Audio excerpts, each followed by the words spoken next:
आरक्षण व्यवस्था में बदलाव की मांग, सोशल मीडिया से सड़कों तक पहुंचा आंदोलन और दिल्ली पुलिस की मनाही। आरक्षण हटाओ आंदोलन को लेकर राजधानी में एक बार फिर हलचल तेज है।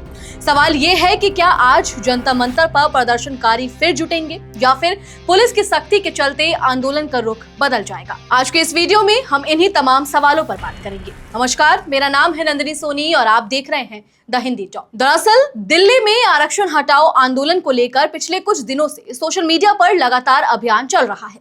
आंदोलन से जुड़े लोगों की मांग है कि देश की मौजूदा आरक्षण व्यवस्था की समीक्षा की जाए और सरकारी सुविधाओं एवं अवसरों का आधार सिर्फ जाति नहीं बल्कि आर्थिक स्थिति और वास्तविक जरूरत को भी बनाया जाए। इसी बीच दिल्ली पुलिस ने जंतर मंतर पर प्रस्तावित प्रदर्शन को लेकर महत्वपूर्ण अपडेट जारी किया है। पुलिस ने साफ किया कि 21 अगस्त को जंतर मंतर पर आरक्षण सुधार को लेकर किसी विरोध प्रदर्शन, जुलूस या सभा की अनुमति नहीं दी गई है। ऐसे में सोशल मीडिया पर प्रदर्शन की अनुमति मिलने को लेकर चल रहे दावों पर पुलिस ने कई सवाल खड़े कर दिए। पुलिस के मुताबिक नई दिल्ली जिले में पहले से ही बीएनएसएस की धारा 163 के तहत निषेधाज्ञा लागू है। इसके तहत सार्वजनिक व्यवस्था को प्रभावित करने वाली सभा, प्रदर्शन, मार्च और जुलूस पर प्रतिबंधित लगाया जा सकता है। पुलिस ने सोशल मीडिया पर प्रसारित अपुष्ट सूचनाओं को आगे शेयर न करने की अपील भी की, लेकिन कहानी सिर्फ जंतर मंतर तक सीमित नहीं है। इसी अभियान के तहत दिल्ली के कैनॉट प्लेस के आउट सर्कल में करीब 300 लोग के जुटने की खबर सामने आई। प्रदर्शनकारियों के हाथों में तख्तियां थी और वे आरक्षण व्यवस्था में बदलाव की मांग कर रहे थे। चूंकि इस प्रदर्शन के लिए पूर्व अनुमति नहीं होने की बात सामने आई, इसीलिए पुलिस ने कार्रवाई करते हुए 20 से ज्यादा लोगों को हिरासत में लिया और इलाके में सुरक्षा बढ़ा दी। यानी एक तरफ सोशल मीडिया पर आंदोलन को लेकर बड़े दावे किए जा रहे हैं, तो दूसरी तरफ दिल्ली पुलिस पहले ही साफ कर रही है कि बिना अनुमति किसी तरह का प्रदर्शन या जमावड़ा स्वीकार नहीं किया जाएगा। अब सवाल उठता है कि आखिर इस आंदोलन की मांग क्या है। प्रदर्शनकारियों का कहना है कि वे आरक्षण के पूरी तरह विरोध में नहीं हैं, बल्कि व्यवस्था में बदलाव चाहते हैं। उनका तर्क है कि आर्थिक परेशानी किसी एक जाति या समुदाय तक सीमित नहीं है, इसीलिए सरकारी सहायता, सुरक्षा और रोजगार के अवसरों में वास्तविक जरूरतमंद लोगों को भी प्राथमिकता मिलनी चाहिए।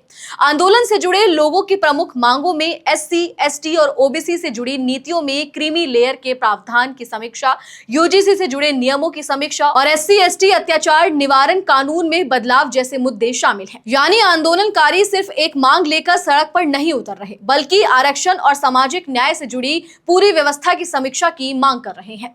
लेकिन यहाँ सवाल ये भी है कि क्या आरक्षण की मौजूदा व्यवस्था को सिर्फ आर्थिक आधार पर बदला जा सकता है? ये बहस इतनी आसान नहीं है। आरक्षण का उद्देश्य केवल गरीबी दूर करना नहीं, बल्कि ऐतिहासिक सामाजिक भेदभाव और प्रतिनिधित्व की कमी को भी संबोधित करना है। इसीलिए आर्थिक स्थिति को आधार बनाने की मांग और सामाजिक पिछड़ेपन को ध्यान में रखने वाली मौजूदा व्यवस्था के बीच बड़ा नीतिगत अंतर है।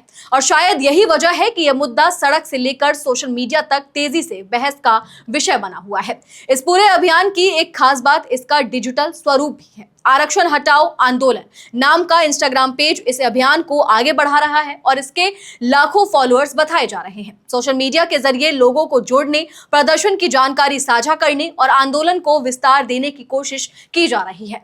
दिलचस्प बात यह है कि इस अभियान के तरीके की तुलना सीजेपी यानी कॉकरोच जनता पार्टी के डिजिटल आंदोलन से भी की जा रही है। सोशल मीडिया पर अभियान चलाना, फिर उसे जमीन पर प्रदर्शन में बदलना और लोगों को तेजी से जोड़ना, यह तरीका अब नए तरह के डिजिटल आंदोलन की पहचान बनता जा रहा है।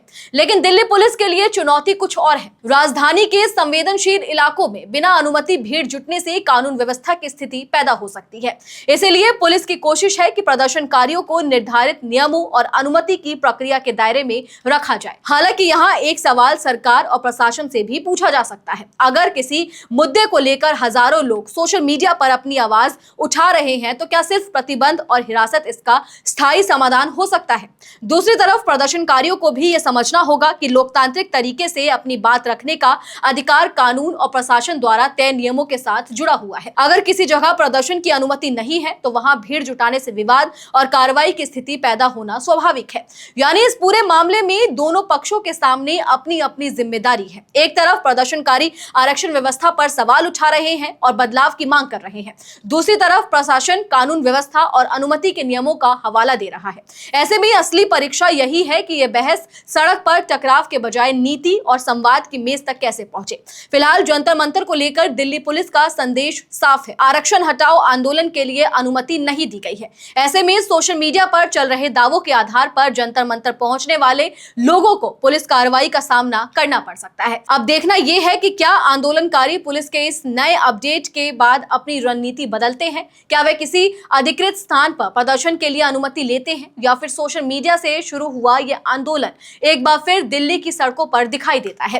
क्योंकि आरक्षण का मुद्दा सिर्फ एक राजनीतिक नारा नहीं है, इसके पीछे सामाजिक न्याय, समान अवसर, आर्थिक समानता और ऐतिहासिक भेदभाव जैसे कई बड़े सवाल जुड़े हुए हैं। और आखिरी में सबसे बड़ा सवाल यही है कि क्या आरक्षण हटाओ आंदोलन अब दिल्ली की सड़कों पर एक बड़ा आंदोलन बनने जा रहा है या पुलिस की सख्ती और अनुमति के नियम इसे आगे बढ़ने से रोक देंगे। फिलहाल जंतर मंतर को लेकर पुलिस का अपडेट आ चुका है। अब निगाहें इस बात पर है कि आरक्षण हटाओ आंदोलन के अगले कदम क्या होंगे और क्या राजधानी में फिर भीड़ जुट पाएगी। चलिए फिलहाल इस वीडियो में इतना ही। आप इस पूरी खबर को लेकर क्या कुछ सोचते हैं, कमेंट सेक्शन में हमें अपनी राय जरूर दें। और अगर अभी तक आपने हमारे चैनल को सब्सक्राइब नहीं किया है तो तुरंत करें। इसके साथ ही हमें सोशल मीडिया प्लेटफॉर्म यानी कि फेसबुक, इंस्टाग्राम और एक्स पर फॉलो जरूर करें।